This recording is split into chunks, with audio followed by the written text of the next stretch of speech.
ಹಾ, ನಮಸ್ಕಾರ. ನಮಸ್ತೆ. ಹೇಗಿದ್ದೀರಿ? ಊಟ ಎಲ್ಲ ಆಯ್ತಾ? ಯಾರು? ನಾನು ಹಕೀಂ, ಪುತ್ತೂರು. ಹಾ, ಹೇಳಿ. ಹೇಗಿದ್ದೀರಿ? ಚೆನ್ನಾಗಿದ್ದೀರಾ? ಚೆನ್ನಾಗಿದೆ. ನಿನ್ನ ಏನೋ ಒಂದು ಬಿಜೆಪಿ ಸರ್ಕಾರ ಗೋ ಹತ್ಯೆ ನಿಷೇಧ ಒಂದು ಕಾನೂನು ತಂದಿತ್ತು, ಬಾರಿ ಸಂತೋಷದಲ್ಲಿದ್ದೀರಿ ಮುತಾಲಿಕ್ ಅವರು. ಹೌದು. ಅದು 2 ಪ್ರಶ್ನೆ ಕೇಳ್ಬೋದಾ ನಿಮ್ಮ ಹತ್ರ? ಹೇಳಿ. ಈ ಗೋ ಮಾಂಸ ತಿನ್ನಬಾರದು ಅಂತೇಳಿ ನೀವು ಹೋರಾಟ ಮಾಡ್ತಾ ಇದ್ದೀರಿ. ಮುಸ್ಲಿಮರು ತಿನ್ನಬಾರದು ಅಂತೇಳಿ ನಿಮ್ಮ ಹೋರಾಟನಾ? ಇಡೀ ಭಾರತ ದೇಶದಲ್ಲಿ ಗೋ ಮಾಂಸ ಮಾಡಬಾರದು ಅಂತೇಳಿ ಹೋರಾಟನಾ? ಅಲ್ಲ, ಗೋ ಸಂರಕ್ಷಣೆ ಆಗಬೇಕು ಅನ್ನುವಂತ ಹಿನ್ನೆಲೆಯಲ್ಲಿ ಅದು ಮಾಂಸ ಯಾರು ತಿಂತಾರೋ ಬಿಡ್ತಾರೋ ಅದು ಮುಖ್ಯ ಅಲ್ಲ. ಇಲ್ಲಿ ಭಾರತ ಉದ್ದಕ್ಕೆ ಎಷ್ಟು % ಜನ ಗೋಮಾಂಸ ತಿಂತಾರೆ ಗೊತ್ತಾ ನಿಮ್ಗೆ? ಈಗ ಪರ್ಸೆಂಟೇಜು ಅದು ಇದು ಅನ್ನೋಕ್ಕಿಂತ ಬಹುಸಂಖ್ಯಾತ ಜನರು ಎಷ್ಟು ಜನ ತಿಂತಾ ಇದ್ದಾರೆ ಲೆಕ್ಕ ಉಂಟು ನಿಮ್ಮ ಹತ್ರ? ನಾನು ಲೆಕ್ಕ ಕೊಡ್ತೇನೆ ನಿಮ್ಮ ಹತ್ರ, ಇಲ್ಲಾದ್ರೆ ಅದಕ್ಕೆ ಕೇಳಿದೆ ನಾನು. ಇಲ್ಲ, ಬಹುಸಂಖ್ಯಾತರು ಯಾರು ತಿನ್ನಲ್ಲ. ಯಾರೇ ತಿನ್ನುವವರು ಬೇಕಾ ನಿಮ್ಗೆ? ಭಾವಚಿತ್ರ ನಿಮ್ಗೆ ಕಳಿಸ್ಬೇಕಾ ತಿನ್ನುವವರದು? ಬಹುಸಂಖ್ಯಾತರು ಗೋಮಾಂಸ ವ್ಯಾಪಾರ ಮಾಡುವವರ ಕಸಾಯಿಖಾನೆ ಇಟ್ಟವರದು ನಿಮ್ಗೆ ಬೇಕಾ? ಅವರ ಲೈಸೆನ್ಸ್ ಕಳಿಸ್ಬೇಕಾ? ಅದು ಇದೆ. ಆದ್ರೆ ಬಹುಸಂಖ್ಯಾತರು ಗೋಮಾಂಸ ಕಸಾಯಿಖಾನೆ ಇಟ್ಕೊಳ್ಬಹುದು, ಅಲ್ಪಸಂಖ್ಯಾತರು ಅದನ್ನು ತಿನ್ಬಾರದು ನಿಮ್ಮ ವಾದ? ಇಲ್ಲ, ಈಗ ಕಸಾಯಿಖಾನೆ ಅದನ್ನ ನಿಲ್ಲಿಸೋದ್ರಗೋಸ್ಕರ ಮುಂದಿನ ಹಂತದಲ್ಲಿ ಅದನ್ನ ಹೋರಾಟವನ್ನ ಮಾಡ್ತೀವಿ. ಅಲ್ಲ, ನಾನು ಕೇಳಿದಲ್ಲ ಅದಲ್ಲ. ಬಹುಸಂಖ್ಯಾತರು ಇದರ ಕಸಾಯಿಖಾನೆ ಇಟ್ಟುಕೊಂಡು ಈಗ ಯಾರನ್ನು ಮೂರ್ಖರ ಮಾಡ್ಲಿಕ್ಕೆ ಹೊರಟಿದ್ದೀರಿ ನೀವು ಸಂಘ ಪರಿವಾರದವ್ರು? ನಾನು ಕೇಳ್ತಾ ಇರೋದು ಬಹುಸಂಖ್ಯಾತರು 99% ಇರೋದು ಸಂಘ ಪರಿವಾರದಲ್ಲಿ. ಬ್ರಾಹ್ಮಣನವರದ್ದು ಎಷ್ಟು ಫ್ಯಾಕ್ಟ್ರಿ ಇದೆ ಉತ್ತರ ಪ್ರದೇಶದಲ್ಲಿ ಕಸಾಯಿಖಾನೆ? ಉಂಟಾ ಇಲ್ಲವದು? ಈಗ ಅವೆಲ್ಲ ಅಲ್ಲ, ನಾನು ಕೇಳ್ತಾ ಇರೋದು ಉಂಟಾ ಇಲ್ಲವದು? ಬ್ರಾಹ್ಮಣನವರದ್ದು ಒಂದೊಂದಾಗಿ ಮಾಡ್ಬೇಕಾಗತ್ತೆ. ಅದೇ ಮುತಾಲಿಕ್ ಅವರೇ, ನಾನು ಕೇಳ್ತಾ ಇರೋದು ನಿಮ್ಮ ಸ್ಟ್ರಾಂಗ್ ಸರ್ಕಾರ ಹಿಂದುತ್ವದ ಹೆಸರಲ್ಲಿ ಆಡಳಿತ ನಡೆಸ್ತಾ ಇರೋದು ಉತ್ತರ ಪ್ರದೇಶದಲ್ಲಿ, ಹೌದಲ್ಲವಾ? ಈಗ ನೋಡಿ, ಒಂದು ದೃಷ್ಟಿಯಿಂದ ಕೃಷಿ ಪ್ರಧಾನವಾದಂತ ದೇಶ. ಕೃಷಿಗೆ ಮಣ್ಣಾಗ್ಲಿ, ಕೃಷಿ ವಿಷಯ ಬಿಡಿ. ನಾನು ಕೇಳ್ತಾ ಇರೋದು ಹಿಂದುತ್ವದ ಹೆಸರಲ್ಲಿ ರಾಜಕೀಯ ಮಾಡ್ತಾ ಇರೋದು ಇಲ್ಲಿ ಭಾರತ ದೇಶದಲ್ಲಿ, ಅಲ್ಲಿ ಉತ್ತರ ಪ್ರದೇಶದಲ್ಲಿ ಏಕೆ ಅಲ್ಲಿ ಕಸಾಯಿಖಾನೆ ಬಂದ್ ಮಾಡಿಲ್ಲ? ಏಕೆ ಗೋ ಹತ್ಯೆ ನಿಷೇಧ ಮಾಡಿಲ್ಲ? ಕಸಾಯಿಖಾನೆಗಳು ಹೆಚ್ಚು ಕಡಿಮೆ ಸುಮಾರು 1,000 ಕಸಾಯಿಖಾನೆಗಳು ಬಂದ್ ಮಾಡಿದ್ದಾರೆ. ಎಲ್ಲಿ ಮಾಡಿದ್ದಾರೆ? ಇಲ್ಲಿಗಲ್ ಕಸಾಯಿಖಾನೆ ಮಾತ್ರ ಅಲ್ಲ, ಇಲ್ಲಿಗಲ್ ಒಂದು ದನ ಎತ್ಕೊಂಡು ಹೋಗೋದಾದ್ರೆ ಇಲ್ಲಿಗಲ್ ಬಂದ್ ಮಾಡಿದ್ರು. ಇಲ್ಲಿಗಲ್ ಯಾರು ಮಾಡಿದ್ರು ಅದು ಕಾಣುದ್ರು. ಲೀಗಲ್ ಆಗಿ ಮಾಡುವವರನ್ನು ಏನ್ ಬಂದ್ ಮಾಡ್ಲಿಕ್ಕೆ ಸಾಧ್ಯ ಆಗಿದೆ? ಇಲ್ಲಿ ಕರ್ನಾಟಕದಲ್ಲಿ ಬಿಜೆಪಿ ಸರ್ಕಾರ ಇದೆ. ಭಾರತ ಉದ್ದಕ್ಕೂ 90% ಬಿಜೆಪಿ ಆಡಳಿತ ನಡೆಸ್ತಾ ಉಂಟು. ಕೇಂದ್ರದಲ್ಲಿ ನರೇಂದ್ರ ಮೋದಿ ಇದ್ದಾರೆ. ಏಕೆ ಕರ್ನಾಟಕದಲ್ಲಿ ಮಾತ್ರ ಗೋ ನಿಷೇಧ ಮಾಡ್ತಾರೆ? ಇಡೀ ಭಾರತ ದೇಶದ ಉದ್ದಕ್ಕೂ ಮಾಡ್ಬೋದಿತ್ತಲ್ಲ, ಅವರಿಗೆ ಏಕೆ ಮಾಡಿಲ್ಲ? ಭಾರತ ದೇಶದಲ್ಲೂ ಮಾಡ್ತಾರೆ. ಯಾವಾಗ ಮಾಡುದು? ನಾ ಕೇಳ್ತಾ ಇರೋದು ಇನ್ನು ಯಾವಾಗ ಮಾಡುದು? 6 ವರ್ಷ ಆಡಳಿತ ನಡೆಸಿ ಆಯ್ತು, 6.5 ವರ್ಷ ಮಾಡ್ಲಿಕ್ಕೆ ಇವರಾಗಿಲ್ಲ. ಕರ್ನಾಟಕದಲ್ಲಿ ಏನೋ ಒಂದು ನಾವು ಮಾಡಿದ್ದೇವೆ ಅಂತೇಳಿ ಇವರಿಗೆ ದಮ್ಮುಂಟ ಗೋವಾದಲ್ಲಿ ಮಾಡ್ಲಿಕ್ಕೆ? ಇಲ್ಲ ನೋಡಿ, ಮಹಾರಾಷ್ಟ್ರ ಬಂದಾಗಿದೆ, ಮಧ್ಯಪ್ರದೇಶ ಬಂದಿದೆ, ರಾಜಸ್ಥಾನ ಬಂದಿದೆ. ಯಾರಲ್ಲಿ ರಾಜಸ್ಥಾನದಲ್ಲಿ ಬಂದಿದೆ ಅಂತ ಹೇಳಿ? ರಾಜಸ್ಥಾನದಲ್ಲಿ ಕಾಂಗ್ರೆಸ್ ಸರ್ಕಾರ ಇರೋದು. ಅಂದ್ರೆ ಕಾಂಗ್ರೆಸ್ ಸರ್ಕಾರ ಇದ್ದಾಗ ನಿಮಗೆ ಅಂತವ್ರು ಬೇಕು ನಿಮಗೆ. ಕಾಂಗ್ರೆಸ್ ಅಲ್ಲ, ಈಗ ಏನಕ್ಕೆ ನಾನು ಕೇಳ್ತಾ ಇರೋದು ಕಾಂಗ್ರೆಸ್ ಸರ್ಕಾರ ಅಲ್ಲಿ ಕಾಂಗ್ರೆಸ್ ಸರ್ಕಾರ ಬಂದಾಗ ಸುಳ್ಳು ಕೇಳ್ತಿದ್ರಿ. ನಾನು ಕೇಳ್ತಾ ಇರೋದು ನೀವು ಸುಳ್ಳು ಏನೋ ಕೇಳ್ತಿದ್ರಿ. ರಾಜಸ್ಥಾನದಲ್ಲಿ ಬಂದಾಗಿದೆ ಅಂತ ಹೇಳಿ. ಹಾಗಾದ್ರೆ ಉತ್ತರ ಪ್ರದೇಶದಲ್ಲಿ ಕಾಂಗ್ರೆಸ್ ಸರ್ಕಾರ ಇದ್ರೆ ನಿಮಗೆ ಸೇಫ್ಟಿ. ನಿಮಗೆ ಕಾಂಗ್ರೆಸ್ ಸರ್ಕಾರ ನಾನು ಕೇಳ್ತಾ ಇರೋದು ಪಾಕಿಸ್ತಾನ್ ಜಿಂದಾಬಾದ್ ಅಂತ ಹೇಳಕ್ಕೆ, ಪಾಕಿಸ್ತಾನ್ ಜೊತೆಗೆ ವ್ಯವಹಾರ ಮಾಡಕ್ಕೆ ನಿಮಗೆ ಕಾಂಗ್ರೆಸ್ ಬೇಕು. ಒಂದ್ ನಿಮಿಷ ಇದಕ್ಕೆ ನಾನು ಉತ್ತರ ಕೊಡ್ತೇನೆ. ಪಾಕಿಸ್ತಾನ ಇದು ಬಿಡಿ, ಈಗ ನಾನು ಅದಕ್ಕೆ ಬರ್ತೇನೆ. ಬಿಜೆಪಿ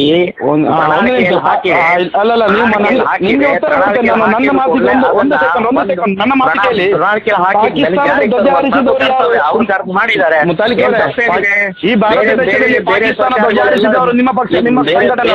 ಬೇರೆ ಪಾಕಿಸ್ತಾನ ಬೇರೆ ಪಕ್ಷದವರು ನಿಮಗೆ ಬೇಕು, ಅವ್ರು ಬೇಕು. ಯಾಕಂದ್ರೆ ಬಿಜೆಪಿ ಒಂದೊಂದು ಹಂತವಾಗಿ ಎಲ್ಲರ ಹತ್ತು ಬಸ್ನಲ್ಲಿ ನನ್ನ ಮಾತು ಕೇಳಿ. ನೀವು ನಿಮ್ಮನ್ನು ಬಿಜೆಪಿಯಿಂದ ಉಚ್ಚಾಟನೆ ಮಾಡಿದ್ದು, ನಿಮ್ಮನ್ನು ಬಿಜೆಪಿಯಿಂದ ಉಚ್ಚಾಟನೆ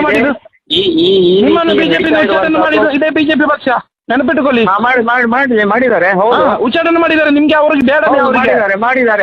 ಪಾಕಿಸ್ತಾನ ಧ್ವಜ ಹಾರಿಸಿದವರು ಯಾರು ಇಲ್ಲಿ ಸಿಂದಗಿಯಲ್ಲಿ? ನಿಮ್ಮ ಕಾರ್ಯಕರ್ತರು. ನೀವು ಪಾಕಿಸ್ತಾನ ಜಿಂದಾಬಾದ್ ಅಂತೀರಲ್ಲ ನೀವು.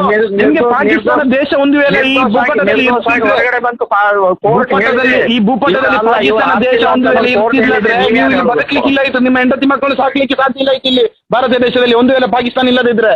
ಅದು ಗೊತ್ತು ನಿಮ್ಗೆ. ಪಾಕಿಸ್ತಾನ ಇದ್ದ ಕಾರಣ ನೀವು ಇಲ್ಲಿ ಬದುಕ್ತಾ ಇದ್ದೀರಿ. ನೀವು ಇಲ್ಲಿ ಬಹುಸಂಖ್ಯಾತರು ಪಾಕಿಸ್ತಾನದ ಹೆಸರಿಟ್ಟುಕೊಂಡು ನೀವು ಇಲ್ಲಿ ಅಲ್ಪಸಂಖ್ಯಾತರನ್ನು ದ್ರೋಹಿ ಅಂತ ಕರಿತಾ ಇದ್ದೀರಿ ನೀವು. ಪಾಕಿಸ್ತಾನ ದೇಶ ಒಂದು ವೇಳೆ ಈ ಭೂಪಟದಲ್ಲಿ ಇರ್ತಿಲ್ಲದ್ರೆ ನೀವು ಇಲ್ಲಿ ಹೆಂಡತಿ ಮಕ್ಕಳನ್ನು ಸಾಕ್ಲಿಕ್ಕೆ ಸಾಧ್ಯ ಇಲ್ಲ ನಿಮ್ಗೆ. ಅದು ಗೊತ್ತಾ?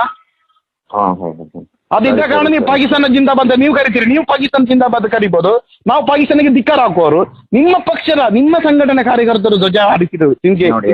ನೋಡಿ ಕೋರ್ಟ್ ಬಹಳ ಸ್ಪಷ್ಟವಾಗಿ ಹೇಳಿ ನೋಡಿ, ಇಲ್ಲಿ ಕೋರ್ಟ್ ಬಾಬರ್ ಮಸೀದಿ ಹೊಡೆದ ಕಡೆಯಲ್ಲಿ ಕೋರ್ಟ್ ಏನ್ ತೀರ್ಪು ಕೊಟ್ಟಿದೆ ನಮ್ಗೆ ಗೊತ್ತಿದೆ. ಇಲ್ಲಿ ಕೊಲೆ ಆಗಿರ್ತದೆ, ಕೊಲೆಗೆ ಸಾಕ್ಷಿ ಸಿಕ್ಕಿಲ್ಲದ್ರೆ ನಿರಪರಾಧ ಎಂದಾಗ್ತಾರೆ. ನಿಮ್ಮ ಪಾವಟ ಹಾರಿಸಿದ್ದು ನಿಮ್ಮ ಕಾರ್ಯಕರ್ತರು ನೀವೇ ಒಪ್ಪಿದ್ದೀರಿ ಅವತ್ತೊಂದು ಟೈಮಲ್ಲಿ. ಅವ್ರು ನನ್ನ ಕಾರ್ಯಕರ್ತರು ಅಂತೇಳಿ ನಾನು ಅವನನ್ನು ಬಿಡಿಸ್ತೇನೆ ಅಂತ ನೀವು ಹೇಳಿದಿರಿ. ಕೋರ್ಟ್ ಏನ್ ಹೇಳಿದೆ? ಇವರಲ್ಲ ಕೋರ್ಟ್ಗೆಲ್ಲ ಸಾಕ್ಷಿ ಕೊಟ್ಟಿಲ್ಲದ್ರೆ ಕೋರ್ಟ್ ಅಲ್ಲಿ ತೀರ್ಪು ಬರುವುದಿಲ್ಲ. ತೀರ್ಪು ಕೊಡಿ, ನಿಮ್ಮ ಹತ್ರ ಸಾಕ್ಷಿ ಇದ್ರೆ ಕೊಡಿ. ಸಾಕ್ಷಿ ಕಾರಣ ಟಿವಿಯಲ್ಲಿ ಮಾಧ್ಯಮದಲ್ಲಿ ಬಂದಿದ್ದು ಸಾಕ್ಷಿ ಅಷ್ಟು ಸಾಕಾಗ್ಲಿಲ್ಲವಾ? ನಿಮ್ಗೆ ಭಾರತ ದೇಶದ ಮೇಲೆ ಪ್ರೀತಿ ಇದ್ರೆ ನಿಮ್ಗೆ ಭಾರತದ ದೇಶದ ಮೇಲೆ ಪ್ರೀತಿ ಇದ್ರೆ ನೀವು ಅವರನ್ನು ಗಲ್ಲಿಗೇರಿಸಲಿಕ್ಕೆ ಕೊಡ್ಬೇಕಿತ್ತು ನಿಮ್ಮ ಕಾರ್ಯಕರ್ತರನ್ನು. ನಾನು ಅವತ್ತೇ ಹೇಳಿದ್ದೇನೆ, ಅವ್ರು ತಪ್ಪಿದ್ರೆ ಅವ್ರನ್ನ ಗಲ್ಲಿಗೇರಿಸಿ ಅಂತ ಹೇಳಿದ್ದೇನೆ ನಾನು. ಮುತಾಲಿಕ್ ಅವರೇ, ಈ ಭಾರತ ದೇಶದಲ್ಲಿ ಸ್ವಾತಂತ್ರ್ಯ ಸಿಕ್ಕಿದ ನಂತರ ಎಷ್ಟು ಕೊಲೆ ಆಯ್ತು? ಯಾರಿಗೆ ಗಲ್ಲು ಶಿಕ್ಷೆ ಆಗಿದೆ ಹೇಳಿ ಒಮ್ಮೆ? ಎಷ್ಟು ಕೊಲೆ ಆಯ್ತು? ಈಗ ನಿಮ್ಮ ಉದ್ದೇಶ ಏನು? ನಮ್ಮ ಉದ್ದೇಶ ನಿಮ್ಗೆ ಗೋಮಾಂಸ ನಿಷೇಧ ಮಾಡಿದ್ದಕ್ಕೆ ನಾನು ಕೇಳ್ತಾ ಇರೋದು. ನಿಮ್ಗೆ ಗೋದೇವರು ನಿಮ್ಮ ತಾಯಿ ಅಂತ, ನೀವು ಗೋವನ್ನು ನಿಮ್ಮ ತಾಯಿ ಅಂತ ಕರಿತೀರಿ. ಓಕೆ, ನಾನು ಬೆಂಬಲ ಕೊಡ್ತೇನೆ. ಮುತಾಲಿಕ್ ಅವರೇ, ನೀವು ಗೋವನ್ನು ಹಿಂದೂಗಳು ನಡೆಸ್ತಾ ಇದ್ದಾರೆ, ಅವ್ರು ನಿಲ್ಲಿಸ್ತೇವೆ ನಾವು. ಮುತಾಲಿಕ್ ಅವರೇ, 60% ಜನ ಭಾರತ ದೇಶದಲ್ಲಿ ಗೋ ತಿಂತಾ ಇದ್ದಾರೆ. ಮುಸ್ಲಿಮರು ಇರೋದು ಬರೀ 18-20%. ನೆನಪಿಟ್ಟುಕೊಳ್ಳಿ. ಎರಡನೇದು ನಾನು ಹೇಳ್ತಾ ಇರೋದು, ನಿಮ್ಗೆ ಕರ್ನಾಟಕದಲ್ಲಿ ಮಾತ್ರ ತಾಯಿ, ಅದು ಇಡೀ ದೇಶದ ಉದ್ದಕ್ಕೂ ತಾಯಿ ಆಗು. ಅದೇ ನನಗೆ ಫಸ್ಟಿಗೆ ಅವ್ರು ಹೇಳ್ಬೋದು. ನಾನು ಕೇಳಿದ ಉತ್ತರಕ್ಕೆ ನೀವು ಪ್ರಶ್ನೆಗೆ ಉತ್ತರ ಕೊಡಿ. ಕರ್ನಾಟಕದಲ್ಲಿ ಮಾತ್ರ ನಿಮ್ಗೆ ತಾಯಿಯ, ಇಡೀ ದೇಶದಲ್ಲಿ ಉದ್ದಕ್ಕೂ ತಾಯಿ 40% ಬೇಕಾದಷ್ಟು ಪರ್ಸೆಂಟ್ ಅಂತ ಹೇಳ್ಕೊಂಡು ಹೋದ್ರೆ ಯಾರು ಹುಚ್ಚರು ಅಂತಾರೆ ಅಷ್ಟೇ. ಏನು 60% ಜನ ಗೋಮಾಂಸ ತಿಂತಾ ಇದ್ದಾರೆ ಭಾರತ. ಅದು ಎಲ್ಲರೂ ತಿನ್ಬೇಕು. ನಾವು ಮುಸ್ಲಿಮರ ಮಾತ್ರ ತಿನ್ನೋದಲ್ಲ. ನನ್ನ ಮೇಲೆ ಒಬ್ರು ಗೋಮಾಂಸ ತಿಂತಾ ಇಲ್ಲ, ನಾನು ಒಬ್ಬನೇ ತಿಂತಾ ಇರೋದು ದಿನಕ್ಕೊಂದು ಕೆಜಿ. ಈಗ 60% ಜನನು ವಿರೋಧ ಮಾಡ್ಲಿ, ನೀವೇ ವಿರೋಧ ಮಾಡ್ತಾ ಇದ್ದೀರಿ. ಎಲ್ಲ ವಿರೋಧ ಮಾಡ್ತಾರೆ. ಯಾರು ಬೆಂಬಲ? ಇಲ್ಲಿ ಬರೇ 114 ಶಾಸಕರು ಮಾತ್ರ ಸಪೋರ್ಟ್ ಕೊಟ್ಟಿದ್ದಾರೆ. ಇಲ್ಲಿ 6.5 ಕೋಟಿ ಜನರಲ್ಲಿ 6 ಕೋಟಿ ಜನರು ಇದಕ್ಕೆ ವಿರೋಧ ಇದ್ದಾರೆ. ಬಿಜೆಪಿ 114 ಶಾಸಕರು ಮಾತ್ರ ಬೆಂಬಲ ಇರೋದು. ಅದು ಸಂಘ ಪರಿವಾರದ ಅಜೆಂಡಾದಲ್ಲಿ ಪಾಸ್ ಆಗಿದೆ. 114 ಶಾಸಕರು ಬಂದಿದ್ದು ಯಾರಿಂದ ಬಂದಿದ್ದು? ನಿಮ್ಮಿಂದ ಬಂದಿದ್ದ? ನೀವು ಕದ್ದು ಮುಚ್ಚಿ ನೀವೇನು ಬಿಜೆಪಿ ಬಗ್ಗೆ ಅಷ್ಟು ನಿಮ್ಗೆ ಬಿಜೆಪಿ ಪಕ್ಷ ಬಗ್ಗೆ ನಿಮ್ಗೆ ಬಿಜೆಪಿ ಮಾಡಿದ್ರೆ ಅದನ್ನು ಓದಿದ್ದಾರೆ, ಅದಕ್ಕೆ ಓಟ್ ಹಾಕಿದ್ದಾರೆ. ಅಲ್ಲ, ನಿಮ್ಮನ್ನು ಬಿಜೆಪಿ ಉಚ್ಚಾಟನೆ ಮಾಡಿದಲ್ಲ, ನಿಮ್ಗೆ ಏಕೆ ಬಿಜೆಪಿ ಪಕ್ಷದ ಮೇಲೆ ಅಷ್ಟು ಕರುಣೆ? ಉಚ್ಚಾಟನೆ ಮಾಡಿದ್ರು ಕೂಡ ವಿಷಯ ಯಾವಿದೆ? ನಿಮ್ಮನ್ನು ಬಿಜೆಪಿ ಪಕ್ಷಕ್ಕೆ ಸೇರಿಸಿ ಒಂದೇ ಗಂಟೆಯಲ್ಲಿ ಉಚ್ಚಾಟನೆ ಮಾಡೋದಾದ್ರೆ ನೀವು ಆ ಬಿಜೆಪಿ ಪಕ್ಷ ಸರಿಯಿಲ್ಲ ಅಂತ ಮೊನ್ನೆ ಕೊಡ್ತಾ ಇದ್ರಿ. ಈಗ ಬಿಜೆಪಿ ಈಗಲೂ ಕೂಡ ಅವರು ತಪ್ಪು ಮಾಡಿದ್ರೆ ಈಗಲೂ ಹೇಳ್ತೀನಿ. ಈಗ ಸರಿ ಯಾವಾಗ ಮಾಡಿದ್ದಾರೆ ಅವರು?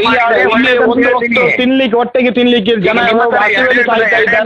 ಇಲ್ಲ. ನಮ್ಮ ಹತ್ರ ಒಂದೇ ನಿಮ್ಗೆ ಇದೆ ಹಿಂದುತ್ವ ನಾಳೆಗೆ ಮಾತ್ರ ಇರೋದು. ನೀವು ಇಲ್ಲಿ ಬಡ ಕುಟುಂಬದವರು ಒಂದು ಹೊತ್ತು ತಿನ್ಲಿಕ್ಕೆ ಅನ್ನಕ್ಕೆ ಬೇಕಾಗಿ ಭಿಕ್ಷೆ ಬೇಡ್ತಾ ಇದ್ದಾರೆ. ಅವರ ಪರವಾಗಿ ಮಾತನಾಡಿ. ನೀವು ರೈತರ ಪರವಾಗಿ ಮಾತನಾಡಿ. ನೀವು ಹಿಂದೂ ಎಲ್ಲ ಇಲ್ಲಿ ಸಿದ್ದರಾಮಯ್ಯನವರು ಹಿಂದೂ, ಅವರ ಹೆಸರಲ್ಲೇ ಇದಿದೆ. ಏನು ಸಿದ್ದರಾಮಯ್ಯ ಅಂತೇಳಿ ಹೆಸರಿದೆ ಅವರ ಹೆಸರಲ್ಲಿ. ಎಲ್ಲರೂ ಹಿಂದೂ ಇರೋದು.